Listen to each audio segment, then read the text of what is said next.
And don't forget to subscribe to the channel as well. The analysts are in. Joseph Obari. Good morning, Joseph. Good morning, President Zibby. Good morning, listeners. You're all welcome to the show today. Thank you. Joseph's trying to take my job. Don't feel threatened. I can never I'll do try it not to. as smoothly as you. Oh, thank you, Joseph. And AB is trying to join us as well. AB will join us in the next few minutes. That's AB Bozimo. Don't forget, you can be a part of the conversation. 0809 444 0981. First headline this morning comes from a Daily Trust. Kano government allocates 5 billion naira for pension gratuity. When I read news like this, I'm shocked because, I mean, it makes news. The governor is paying the gratuity, is paying pension. What's he supposed to be doing? For goodness sake, the governor is supposed to pay salaries. He's supposed to pay pensioners. So, but in Nigeria, because governors have consistently failed to discharge their duties, it becomes like a major achievement when a governor does what he should do. He will tell you, oh, he's been paying salaries consistently for so long, and so this is a major achievement. And if his listing achievement, actually he lists that as one of his achievements, is able to pay salaries of workers for so X months. And you can't blame him, because we've been in this country where a governor was owing workers almost 2 years salary. It happened in Benue under Otom, that people were owed salary for that long. That's why we can celebrate things like this, because it's a no-brainer that a governor pays salaries to those who have worked every month, and that pensioners are entitled to their pensions when it's due. But with this a country where we keep pensioners in line, they die in frustration, they don't have what they should have, and then that's why it is possible for us to be talking about paying of pensions and all that. Basic things that should be done, that should run smooth, seamlessly. What is wrong with creating a system where, as you're leaving the service of the state or the federal government, your pension is being worked out and you are getting it without drama, in a seamless? There are apps today that do all of that. You capture the verification of person by electronically. There is an app called I Live, which you can just hold your phone, take your picture, it has your side, and all of that. States should go for such kind of things, so that it's more seamless. You're leaving service today, the next month you're getting your pension. And not that people are being owed 6 billion had been paid to player backlog, or there's now we're releasing another. It's like a major achievement for something that's supposed to be similar. In the same story, it's talking about clearing refuge, what's called drainage, so because in preparation for the rainy season. This is something that is supposed to be happening daily.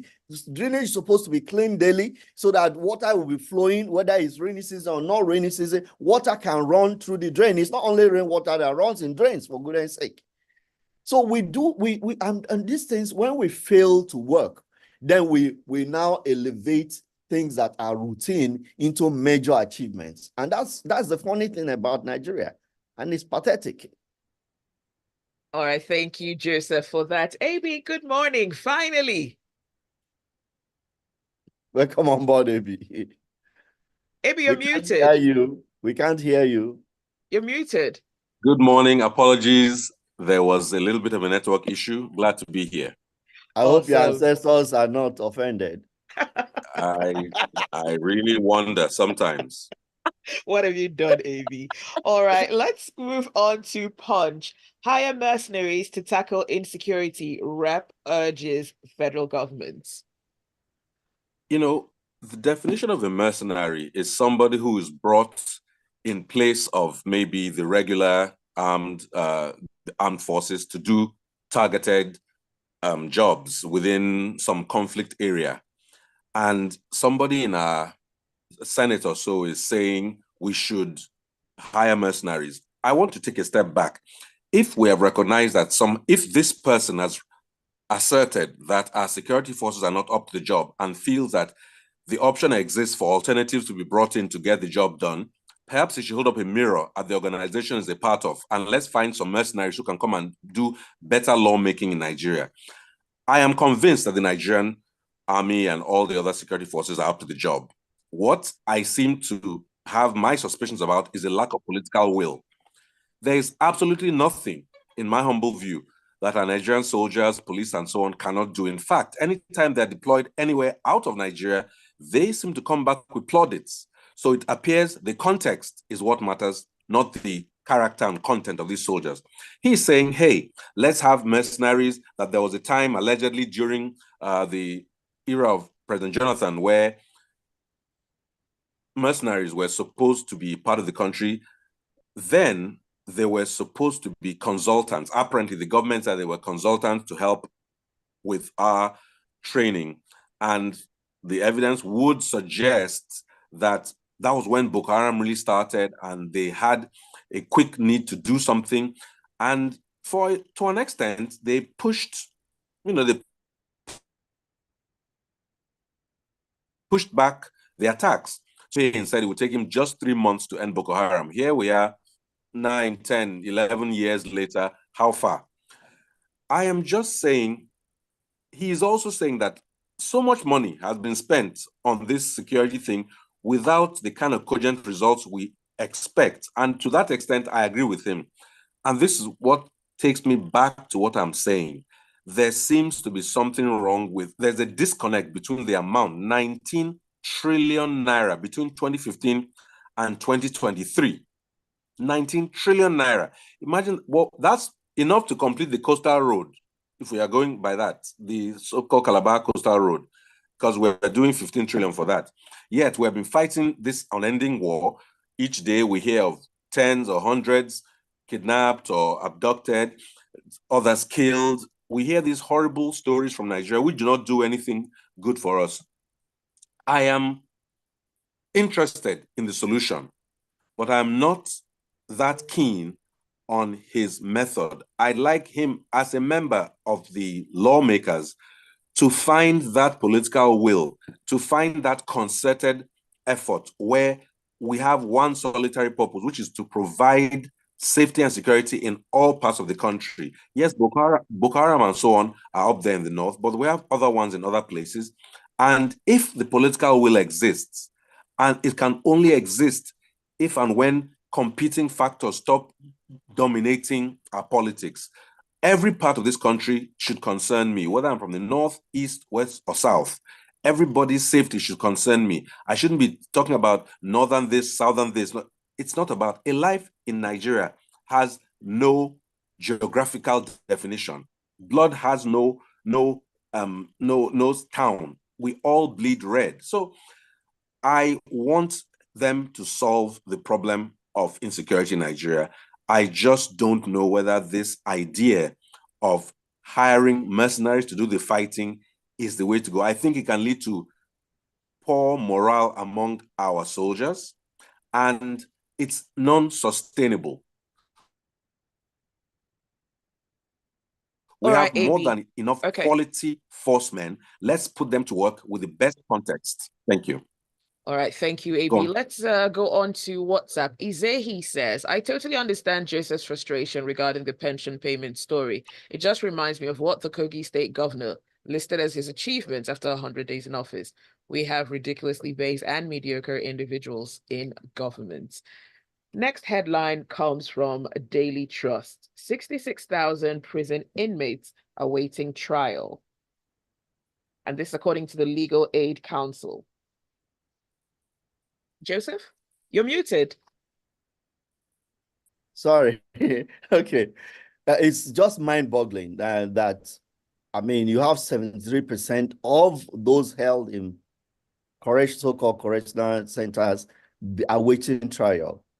You know, it just tells you how wrong and how very incoherent our justice administration system is. Now, this problem stems from the fact that the basic design for our police stations does not allow for police to be able to detain people before they are charged to court or even sentenced. In other parts of the world, you have real proper police. If you see police stations in America, they look like some very big, structures where you have holding places that can take good number of persons.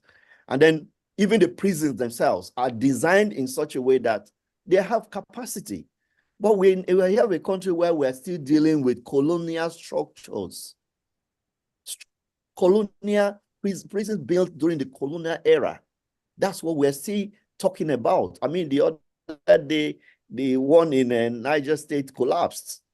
The building collapsed, the wall of the fence collapsed because the building is old and prisoners were let loose.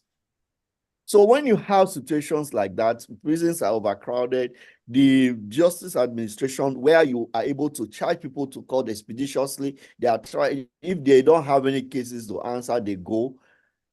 It's just clogged up. Then the attitude of the police. People are thrown into detention for trump-up charges for no reason and so on, all kinds of things that shouldn't even go beyond the first few days. Somebody can just bring charges against you and they pay the police and the police pick you up and they dump you in prison. It happens in Nigeria. So all of these things contribute to the problem we're having. Now, the Administration of Justice Act that was enacted tried to give the power to a magistrate to be able to go into police stations and free people who are held there for no very minor charges and so on, and this dispense with their cases as quickly as possible. But that in itself is not being done regularly. I mean, I doubt if magistrates even do that these days. Go sit down with police. Police are hostile to all of these kind of things. Intervention by lawyers are hostile. In fact, we have cases where policemen have beaten up lawyers who went to police stations to help clients resolve issues. So those things help in this situation. And the Legal Aid Council, the pro bono sector of section of the NBA that are taking cases of people trying, all of in the bid to kind of decongest our prisons. But it's a holistic thing. We can only make meaning if we touch on the all relevant aspects, the kind of prisons we are building, the kind of police stations we're holding, how we are able to let the law that has been enacted work itself, particularly in the case of people who have minor cases in the police station. And not policemen who are invested in trying to hold people as a kind of extortion method, as we see now. All right, thanks for that, Joseph. Just a few years ago, I spoke to someone from one of these custodial centers and just asked about the kind of welfare that the inmates or the, prisoners were basically getting. And he said because some of these people have not been convicted, they can't really do much for them. No. Even the convicted one they don't get more than 2 naira per day for their meals. Of course, that was brought up on the floor of the National Assembly and discussed. So this is shocking. It's terrible. You're listening to Freshly Pressed on Smooth 98.1. Do stay with us. The conversation continues shortly. We see the messages coming. Please keep them coming.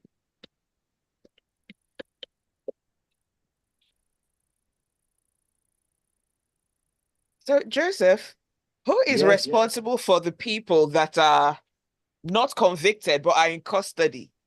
Like, I didn't really get that bit from him. He didn't really give me an answer. What happens most of the time is that there are agencies who go donate things to the prison authorities. That's how the prison authorities are able to augment with management of inmates in the prison. If you go to any prisons there are days you go visit, you find churches, you find NGOs, they buy food, actually buy foodstuffs and go to donate to the prison authorities. And sometimes some of these things are also stolen, and part of it, not all of it, goes to the inmates. But then there are supports from outsiders who help the prison authorities to be able to manage to cope with this. All right. Okay. All right.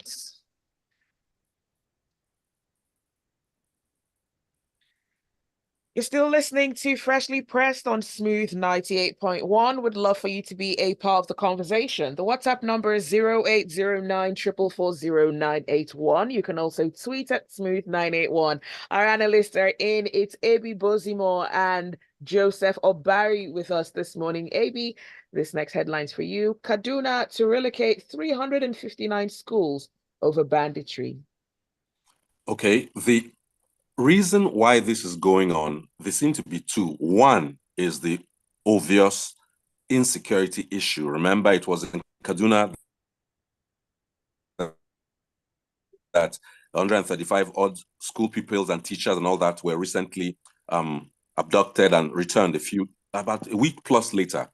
And then there has been a noted reduction in enrollment of people into school, which they're attributing to insecurity. So the plan is to take 359 schools and merge them and consolidate them with other schools. Here's the question. Isn't that still creating a hardship for the parents and families? Ordinarily, in an ideal situation, the school you go to, the public school you go to, should be relatively proximate to your home and whatever. You wake up in the morning, you do school run, school bike, school walk, school whatever. It should be within a certain area. If for whatever reason you are now taking that person's child to another location for a good reason of security, maybe you are adding a challenge of them getting to and from that school and also being exposed on the way to and from the school. So as much as I understand the desire, the need, to enhance security, which is paramount, the solution should be to solve the insecurity problem so that a school at any location feels viable and safe. They want to do this. It's under the scheme of strengthening security resilience and integration of host communities in the protection of education. All good, long titles and words. The bottom line is this. A school is a place where futures are made, hopes bloom. If you are trying to keep those students safe, you can't create islands of safety and leave everywhere else relatively unsafe. So the ultimate solution has to be holistic, where the entire society feels safe. Sure, there'll be a variety of safety standards. You find some areas in every town are considered to be, don't go there after 6 p.m. But I'm saying in the school sector, every child should have the opportunity to go to and from school, feel safe while there, and their parents too should have the ability, the opportunity to feel that my children are safe so that they can do other productive work. Any other circumstance or situation, I don't think is sustainable. So again, we know they want to keep those children safe. Perfect idea. But consolidating schools, taking children further away from where maybe they were accustomed to and where their parents were accustomed to is going to add a burden. And I'm asking, are you replacing one very serious security burden with another in terms of logistics? It's something to consider, but certainly keep the children safe, I believe is at the top of that tier. But make the society safer and you'll solve that all at once. All right, let's look at some of the responses that we have coming through. Ajayi says, to have as much as 66,000 awaiting trial in our correctional centers is a proof of the inhuman face of our justice administration. The sad part is that most of these people are charged with frivolous crimes like wandering or street trading. God help us. Alfred says it's uncharitable for AB to refer to a laudable project of the FG, the Coastal Road Project, as so-called. Samuel from Lekki says the reason someone is talking about mercenaries to come fight crime in Nigeria could be because of the perception that the army is compromised.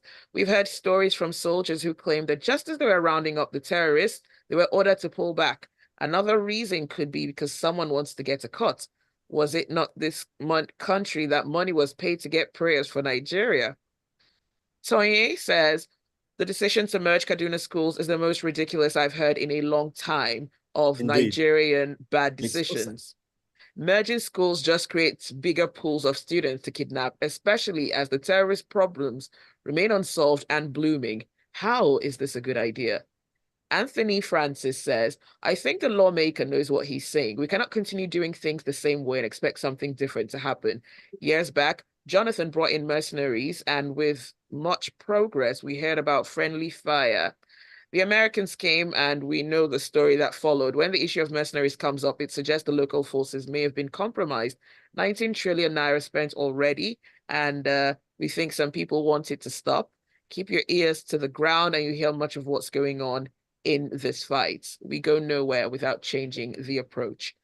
All right. WhatsApp number 0809440981. Next headline comes from Premium Times. Senate passes bill prescribing death sentence for drug traffickers. Well, it's the drama that follows the the passing of this bill that actually intrigued me.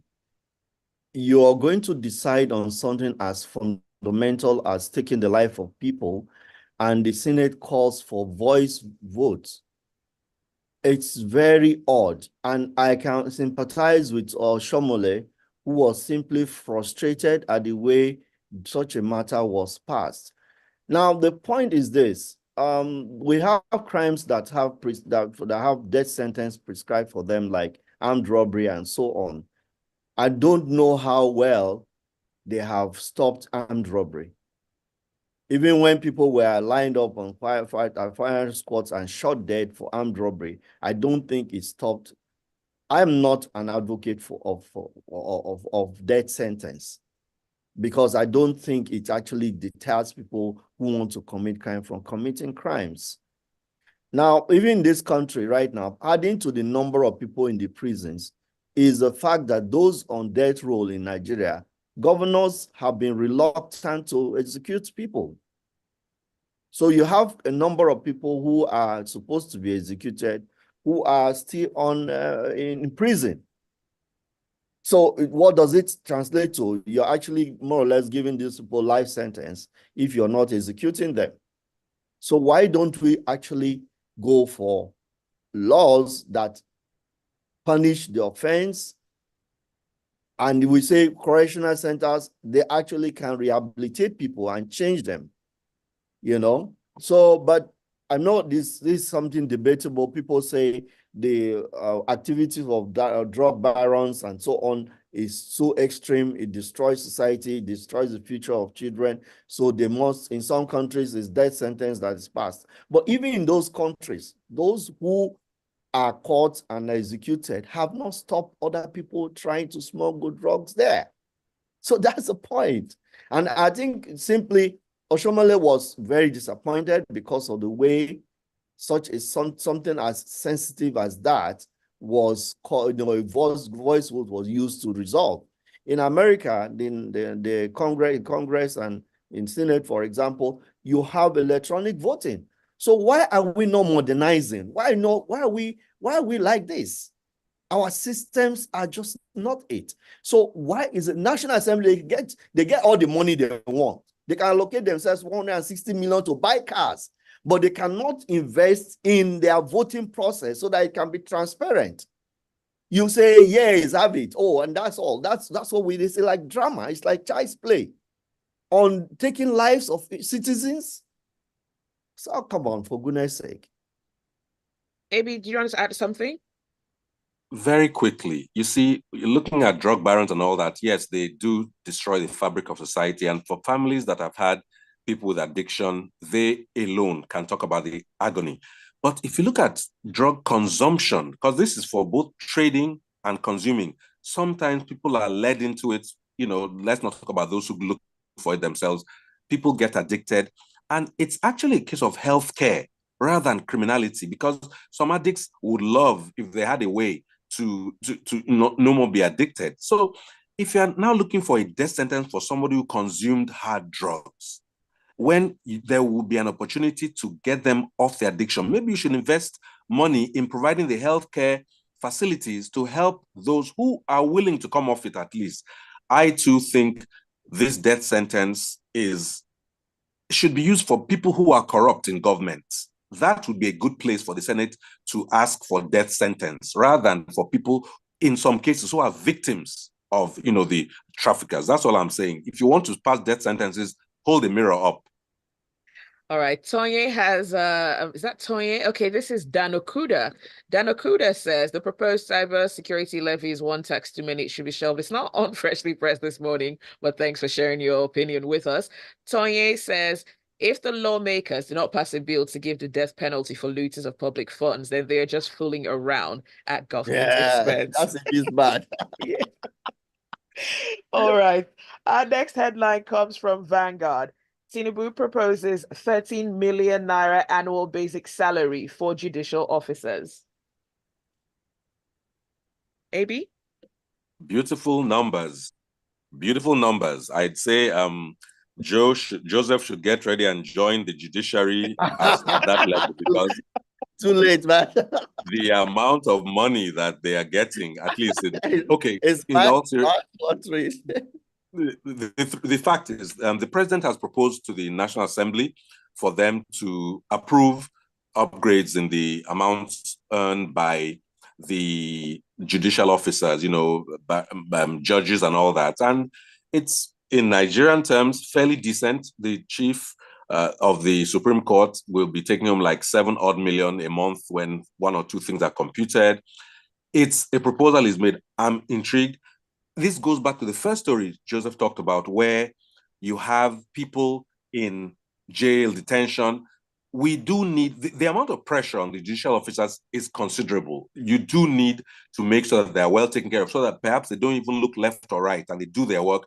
To be a judge is not an easy life. You actually have to be sober. You ideally should be, you must maintain a mind space that lets you be balanced and do your work. So it's not a, they would say, jaye lifestyle. So you should be rewarded handsomely once you attain that level.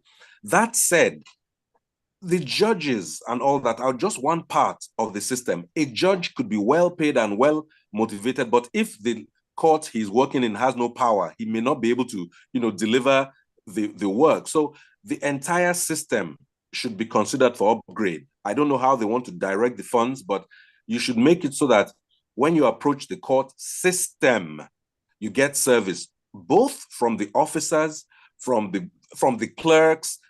I don't know whether this money is reserved or directed only at the judicial officers, or whether the entire set of people who are serving the cause of justice are included in it. But nothing against it. It's a great thing. I'm sure they'll be very happy to get this approved by the Senate. I just want to hope that everything about the environment in which they serve, in which they give their excellent service, will be upgraded, so that, just like Joseph has said, when you walk into the courts, you should feel that, for right or wrong, for good or bad, you are getting the best possible verdict at the end of the day. It shouldn't be a case where some people feel disenchanted or disempowered because the court system isn't functioning well. And hopefully we can now cut down on those people who are kept in jail for so much longer than they need to be. Thank you, AB, for that. We'll take, okay. Okay, I just want to add that AB touched on something very important, salient point, that the lower down the judicial system, that's where some of the issues really lie. The workers, the judicial workers, the judges, even at the present time when they are not getting the best of salaries, they are the ones who are even pampered by state governors, by this, by that. But if you go into the system, I know for lawyers have a lot of frustrations with bailiffs, with registrars, and who are corrupt, who take money from you. It's a terrible, it's a cesspool. And until we clean this agile stable, we are not going anywhere in justice administration. Jane says, yay and nay work better for the National Assembly voting, so no one is held accountable. Same way it's cheaper for them to buy cars than ensure all roads are good. Well, that is all the time that we have for Freshly Pressed this morning. Thank you for listening. Thanks for your messages, and special thanks to our analysts as well, Joseph Obari and AB Bozimo, for joining us. Always a pleasure, Zibby. Everybody, thank you. Agree. Have a great weekend. Abby. Thank you. Agree. disagree with me, hit me up at AB Bozimo. Sorry, I came on late. Network had it in for me this morning. Have a great weekend ahead. All right. Thank you so much and have a beautiful day ahead. That is it.